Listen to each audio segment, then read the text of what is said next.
দীর্ঘ 8টি বছর পর আমেরিকা থেকে আসছে আবির। বিয়ের 12 দিনের মাথায় পাড়ি জমাতে হয়েছিল ওকে দেশ ছেড়ে, সবার মায়া ছেড়ে। বাড়ির দরজা পেরোতেই দেখলো তার স্ত্রী মায়া মরিচ বাটাবাটি করছে।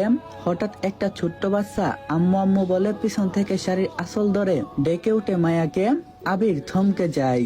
তার তো কোনো বাচ্চা নেই, তাহলে এই বাচ্চা মায়াকে কেন আম্মু বলে ডাকছে? পিছন থেকে তার ছোট ভাই আদিত্য আসছে। ঠিক তখন ওর ছোট ভাই আদিত্য আস্তে আস্তে বলে, মিরে আম্মু চলো পাপার সাথে, বিরক্ত কইরো না, তোমার আম্মু রাগ উঠলে কিন্তু তোমারে মাই দিবে। হঠাৎ আদিত্যর দরজার পাশে তাকাতেই চোখ যেন কপালে উঠে গেল।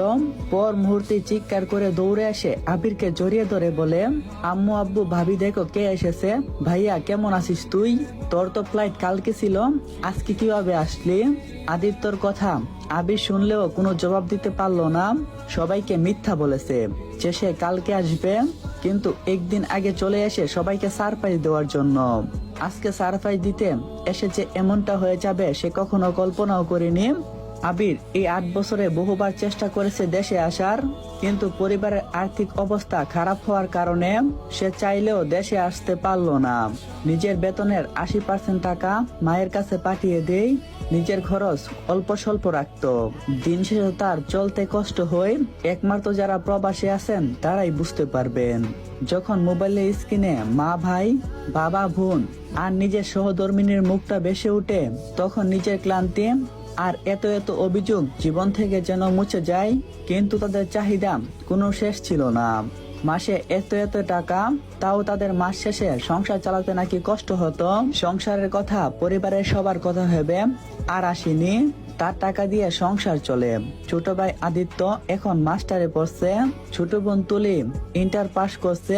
তুলির বিয়ের উপলক্ষে আজকে তার দেশে আসা।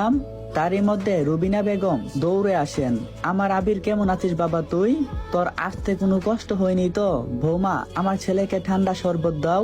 মায়া মাথায় ঘুমটা দিয়ে আবিরকে সালাম দেই, আসসালামু আলাইকুম, কেমন আছেন আপনি? আবিরের জবাব দিতে ইচ্ছা করছেন, বুকের ভিতরের যন্ত্রণায় যেন ফেটে যাচ্ছে। আবিরের যা বুঝা শেষ, তাও চুপ করে সহ্য করে। সে দেখতে চাই জল কতটুকু গড়াই। ইচ্ছা না থাকা সত্ত্বেও জবাব দেই, ওয়ালাইকুম আসসালাম, আলহামদুলিল্লাহ ভালো, তুমি কেমন আছো? জি আলহামদুলিল্লাহ আমি ভালো আছি। আবিরের জবাবে রবিনা বেগম রেগে যায়। মায়ার আগে তিনি জিজ্ঞাসা করেছিলেন, তার ছোট ছেলেকে জিজ্ঞাসা করছে, কিন্তু কোনো জবাব দেয়নি। বউয়ের কথাই ঠিক দেই। রেগে গেল কিন্তু প্রকাশ করলো না, মনের মাঝে চেপে রাখলো। কেউ একজন বলল ভাইয়া। পিছন থেকে ভাইয়া ডাক শুনে আবির তাকালো। তুলি দূরে দাঁড়িয়ে আছে, আর একটা দৌড়ে তার কাছে আসতে যাবে। তখন আবির বলল, আস্তে আস্তে আয়, পরে যাবি। কিন্তু তুলি কারো কথাই কোনো গুরুত্ব দেয় না। দৌড়ে এসে ভাইয়াকে জড়িয়ে ধরে, ভাইয়া আমার জন্য মোবাইল আনছিস? আমি যেরকম বলছি ওই রকম আনছিস? একদম ব্ল্যাক কালার কিন্তু। তুলির কথা শেষ হওয়ার আগে আদিত্য বলে উঠে, সর রে তুই, কিছু নিয়ে আসিনি তোর জন্য, সব আমার জন্য এনেছে।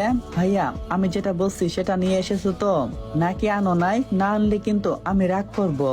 ছেলের কথায় রুবিনা বেগম বলে ওঠে, আরে তোরা ঝগড়া করছিস কেন?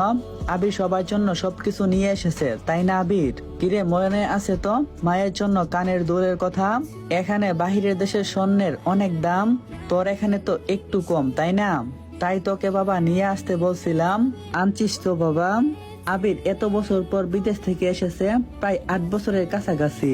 কোথাও সবাই তার ভালো মন্দর খোঁজ নেবে সেটা না, সবাই টাকা পয়সা নিয়ে পড়ে আছে। কার জন্য কি নিয়ে এসেছি, কার জন্য কি নিয়ে আসিনি, এটা নিয়ে সবাই ব্যস্ত। আবির কি বলবে ভেবে পাই না, কেননা সে কারোর জন্য কোনো কিছু নিয়ে আসেনি। কিভাবে নিয়ে আসবে? এক একজনের চেয়ে ডিমান্ড। বোন চাই আইফোন, ভাই চাই রয়্যাল এক্স করি, মা চাই স্বর্ণের কানের দুল।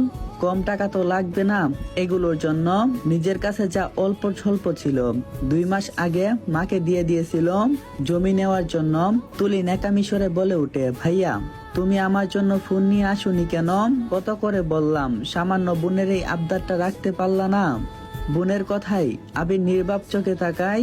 ওরা ভাবছে এটা সামান্য, আসলে সামান্য কি যারা রোজগার করে তারাই জানে কত টাকার কত মূল্য। আবার সামনে বোনের বিয়ে, টাকার কোনো হিসাব নেই।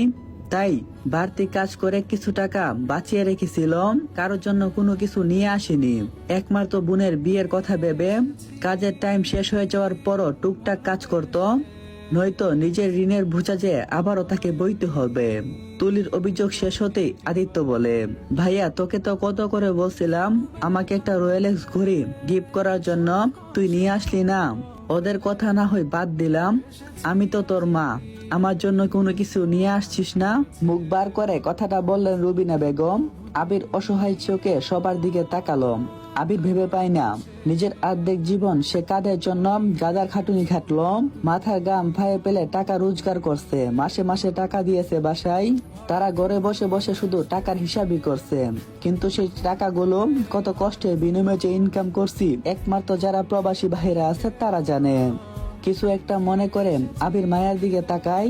আবির তাকে এবার বলতেই যাবে কেন আদিত্য তাকে নিজের স্ত্রী দাবি করলো, আর এই সন্তানটা কার?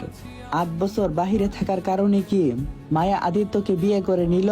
আদিত্য কোনো কিছুই মানতেই পারছে না, তাই মায়াকে উদ্দেশ্য করে বলে, মায়া